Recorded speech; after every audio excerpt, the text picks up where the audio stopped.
नमस्कार all dear students, कैसे हैं आप सब साथियों। 5000 आईटी इलेक्ट्रीशियन क्वेश्चन की सीरीज के 40वें पार्ट में आपका स्वागत है। अगर आपने सीरीज के बाकी के पार्ट नहीं देखे तो आप जाकर चैनल पर देख सकते हैं। वहां पर आपको प्लेलिस्ट में जो है 5000 क्वेश्चन के नाम से एक सीरीज मिल जाएगी। साथियों ये सीरीज आपके लिए उन एग्जाम में हेल्पफुल होने वाली है जैसे Delhi metro, Noida metro, Jaipur metro, Agra metro, Lucknow metro, साथ ही आपके बिजली विभाग के जो एग्जाम है उनमें, साथ ही रेलवे के जो एग्जाम है टेक्निकल बेस के, उनमें ये सीरीज बहुत ही आपके लिए हेल्पफुल होने वाली है। साथियों इस सीरीज में हमने उन क्वेश्चंस को यहाँ पर शामिल किया गया है जो आज से 5 से 10 सालों में जितने भी आपके आईटी इलेक्ट्रीशियन के जो एग्जाम हुए थे उनमें जो क्वेश्चंस आए हुए थे उन क्वेश्चनों को अपन इसमें लाए, जिसमें 5000 क्वेश्चंस को अपन ने यहाँ पर टारगेट किया हुआ।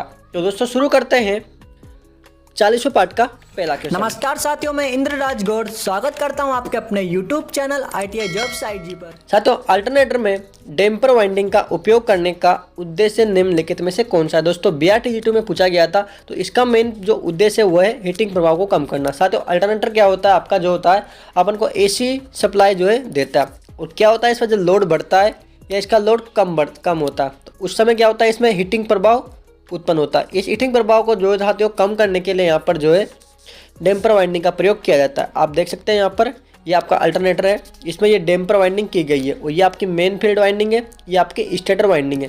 तो जो पोल पर जो की गई है डॉट में, इसको बोलते हैं साथियों डैम्पर वाइंडिंग, जो कि आपके हीटिंग प्रभाव को कम करने के लिए प्रयोग की जाती है। साथियों अगला क्वेश्चन है 10 ध्रुव मोटर का ध्रुव पिच स्लॉटों की संख्या क्या होगी। साथियों यहाँ पर जो है आपका स्लॉटों की संख्या पूछी गई। तो दोस्तों इसका फॉर्मूला होता है स्लॉटों की संख्या बराबर क्या होता है आपका पोल की संख्या और पोल पिच। तो आपकी पोल पिच कितनी है 2 और पोल की संख्या ध्रुव की संख्या कितनी है 10, तो बराबर आपका होगा राइट आंसर 20। यहाँ पर राइट आंसर आपका होगा 20। अगला क्वेश्चन है एसी मशीनों में जो वितरित कुंडली होती है के संदर्भ में निम्नलिखित में से कौन सा कथन गलत है। साथ ही यहाँ पर गलत ऑप्शन पूछा गया है, तो यहाँ पर जो आपका राइट आंसर होगा आर्मेचर रिएक्शन और आर्मेचर रिएक्टेंस को कम होता है, चालकों के समान वितरण से बेहतर शीतलता मिलती है, प्रेरित EMF का वेग फॉर्म अधिक सिनुसाइडल प्रवृत्ति का होता है, या डिस्टार्टिंग हार्मोनिक्स को हटाया नहीं जा सकता। तो राइट आंसर होगा आपका डी। साथियों ये सभी क्वेश्चन जो है ऑफिशियल क्वेश्चन है। साथियों ये जो आपके एग्जाम में जो रिपीट होने के चांस यहाँ पर बनते हैं, आप इनसे अंदाजा लगा सकते हैं कि आपके एग्जाम में जो है किस प्रकार के क्वेश्चन पूछे जाएंगे। साथियों जो राजस्थान टेक्निकल हेल्पर का एग्जाम है उसकी डेट जल्दी आने वाली है, मई में उसका आपका एग्जाम हो जाएगा और अगस्त तक उसका रिजल्ट आ जाएगा। तो आप अच्छे से तैयारी कर लीजिए। सीरीज को अगर आप पूरा कंप्लीट कर लेते हैं तो आपको बार पढ़ने की जरूरत नहीं पड़ेगी। किसी 4 ध्रुव मोटर की कुल विद्युत डिग्री कितनी होती है। दोस्तों कोई 4 ध्रुव मोटर है उसकी कुल विद्युत डिग्री कितनी होगी, तो यहाँ पर जो आपका राइट आंसर होगा वो होगा आपका 180 गुणा 4। तो आपका जो राइट आंसर होगा यहाँ पर होगा 720 डिग्री। अगला क्वेश्चन है 6 पोल मशीन के लिए फुल पिच वाइंडिंग का कॉइल स्पेन कितना होगा। तो यहाँ जो आपका जो राइट आंसर होगा वो है 60 डिग्री मैकेनिकल। साथियों अगला क्वेश्चन है यूपीपीएससी TG2 में पूछा गया था आमतौर पर सेकेंडरी वाइंडिंग का उपयोग किसके लिए किया जाता है। तो जो सेकेंडरी वाइंडिंग होता है उसका जो उपयोग है वह एकल फेज वाले मोटरों के लिए किया जाता है। अगला क्वेश्चन है किस प्रकार की वाइंडिंग में कुंडलियां एक दूसरे के साथ परस्पर छायांकित होती है। तो आपका जो राइट आंसर होगा वह है चेन वाइंडिंग। है तो चेन वाइंडिंग होती है जो कि आपकी इस प्रकार से यहाँ पर की जाती है अगली से अगली वाली में, ठीक है। तो ये आती है आपकी चेन वाइंडिंग। और अगला क्वेश्चन है अधिकांश सिंगल पेज वाले मोटरों में आमतौर पर किस प्रकार की वाइंडिंग का प्रयोग किया जाता है। तो सिंगल पेज वाली जो मोटरें होती है उसमें जो है कॉन्सेंट्रिक वाइंडिंग जो है आमतौर पर अब जो है देखी जाती है। अगला क्वेश्चन है अधिकांश सिंगल पेज वाले मोटरों में, ये आपका क्वेश्चन हो गया साथियों। अगला क्वेश्चन है घरेलू मिक्सर की निर्धारित शक्ति क्या होती है। जो घरेलू मिक्सर होता है उसकी निर्धारित शक्ति क्या होती है। तो 100 से 600 वाट तक का आपका जो है इसकी होती है, और 3000 से 12000 RPM पर जो है 3000 RPM से जो है 12000 RPM तक जो है इसकी स्पीड होती है। इसमें जो मोटर प्रयोग की जाती है दोस्तों वो होती है आपकी यूनिवर्सल मोटर होती है, जो कि सीरीज मोटर होती है, ठीक है। अगला क्वेश्चन है साथियों पूर्ण अंतराल वाइंडिंग में क्या होता है। जो पूर्ण अंतराल वाइंडिंग होती है उसमें क्या था साथियों कुंडली अंतराल और पोल अंतराल जो है क्या होता है बराबर होता है। अगला क्वेश्चन है पूरी अंतराल वाइंडिंग में कॉइल अंतराल और पोल अंतराल के बीच क्या संबंध है? पूरी अंतराल वाइंडिंग में कॉइल अंतराल और पोल अंतराल के बीच में क्या संबंध है? तो साथियों क्या होता है आपका कॉइल अंतराल और पोल अंतराल जो है बराबर होता है।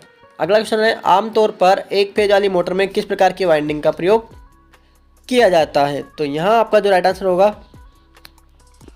वो साथियों कॉन्सेंट्रिक टाइप जो वाइंडिंग है, जो आमतौर पर सिंगल पेज वाइंडिंग मोटरों में प्रयोग की जाती है। अगला क्वेश्चन है, एसी वाइंडिंग में अंतराल कारक किसके अनुपात में होते हैं? जो एसी वाइंडिंग होती है उसमें अंतराल कारक किसके कारक से होता है? तो यहाँ होता है आपके वाइंडिंग अंतराल अपॉन पोल अंतराल के बीच में। अगला क्वेश्चन है, यदि कुंडली वितरित पोल अंतराल से कम है तो कुंडली क्या होगी? तो यहाँ जो आपका जो राइट आंसर होगा वो होगा आपका आंशिक अंतराल।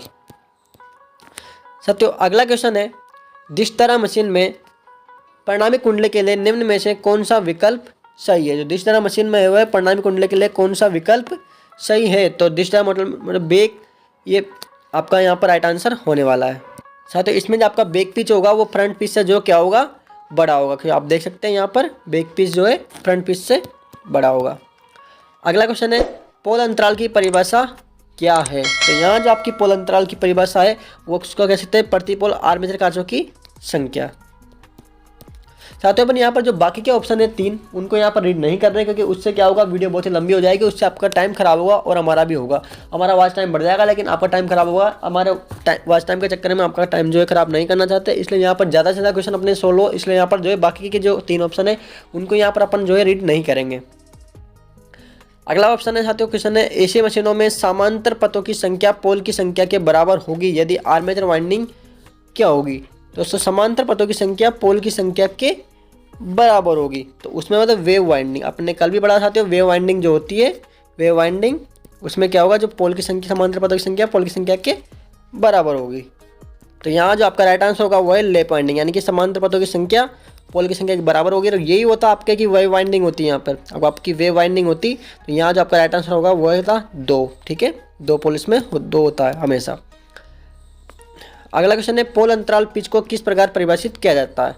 तो जो पोल अंतराल पिच है उसको किस प्रकार से परिभाषित किया जाता है? तो यहाँ जो आपका राइट आंसर होगा वो है प्रति पोल आर्मेचर स्लॉट की संख्या के आधार पर।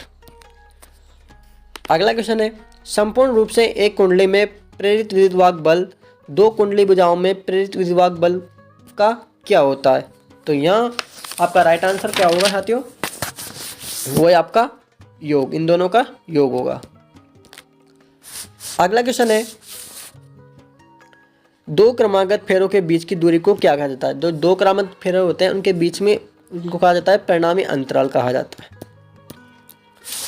नेक्स्ट क्वेश्चन है, कुंडलन का पिच गुणांक क्या होता है? तो कुंडलन का जो पिच गुणांक होता है वो होगा आपका पिच गुणांक बराबर कुंडलन पिच अपॉन ध्रुव पिच। अगला क्वेश्चन है, एक 4 ध्रुव वाले सिंप्लेक्स लैप वाउंड आर्मेचर में समांतर पथों की संख्या कितनी होती है? साथियों 4 ध्रुव वाले सिंप्लेक्स लैप वाउंड जनरेटर है तो उसमें समांतर पथों की संख्या कितनी होगी? तो यहाँ पर आपका राइट आंसर क्या होगा, 4 होगा, क्योंकि समांतर पथ है और लैप वाइंडिंग है तो लैप वाइंडिंग में समांतर पथों की संख्या क्या होती है, बराबर होती है।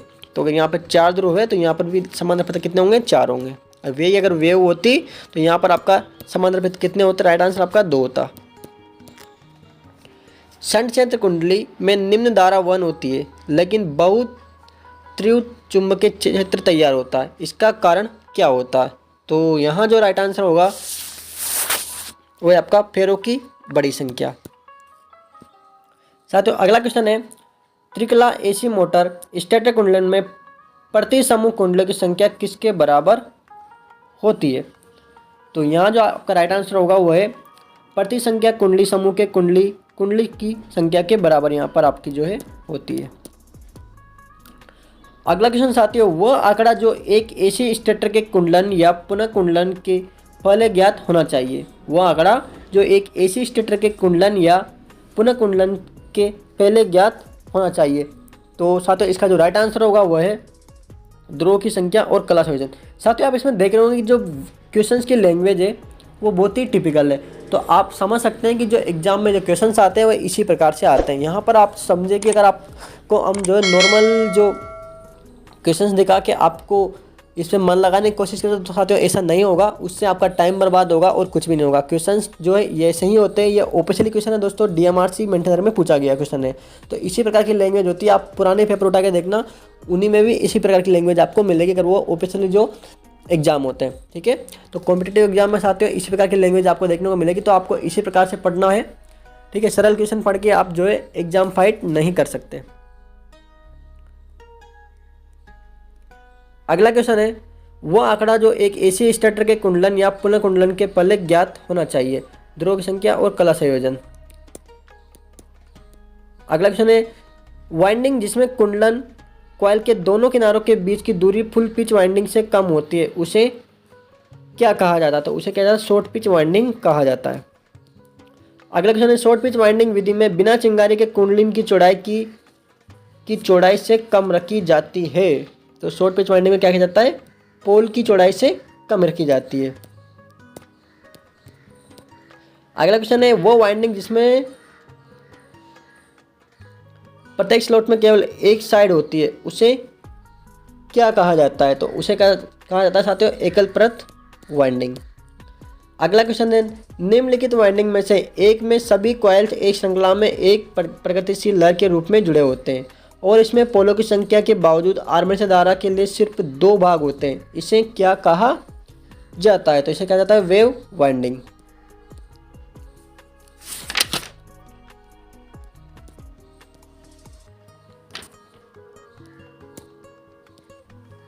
तो अगला क्वेश्चन है, निम्नलिखित में से किस वाइंडिंग में कॉइल ओवरलैप करते हैं और कुंडली रखने के बाद आर्मेचर पीछे की ओर घूमता है? साथियों इसको क्या कहा जाता है? तो यहाँ का जो राइट आंसर होगा वो है लैप वाइंडिंग। अगला क्वेश्चन है, विद्युत वाइंडिंग में निम्नलिखित में से किस विसंवाहक यानी कि इंसुलेट सामग्री का उपयोग किया जाता है? तो यहाँ जो राइट आंसर होगा वो है प्रेसपान पेपर का। एक ध्रुव के तहत कई स्लॉट में वितरित ईएमएफ के बेस्टर योग तथा प्रेरित ईएमएफ के अंकगणित योग का अनुपात क्या होता है? तो यहाँ जो राइट आंसर होगा वो आपका डिस्ट्रीब्यूशन फैक्टर।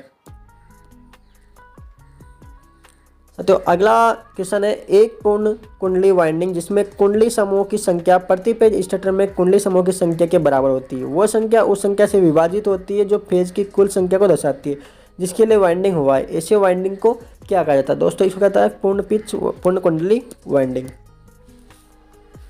अगला क्वेश्चन है, निम्नलिखित में से वो वाइंडिंग कौन सी है जिसमें प्रति फेज कॉइल की संख्या मशीनों की पोल की संख्या के बराबर होती है? तो यहाँ जो आपका राइट आंसर होगा वह पूर्ण कॉइल वाइंडिंग यहाँ पर कहा जाता है। अगला क्वेश्चन है, एक कॉइल से बाहर आने वाले सिरों को क्या कहा जाता है? साथियों एक कॉइल से बाहर आने वाले सिरों को क्या कहा जाता है? तो जो राइट आंसर होगा वो आपका कॉइल की लीड्स।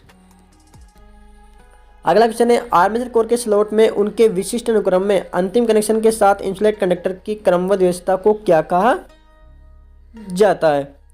तो यहाँ जो आपका राइट आंसर होगा वो है, तो उसको कहते हैं साथ यहाँ पर वाइंडिंग।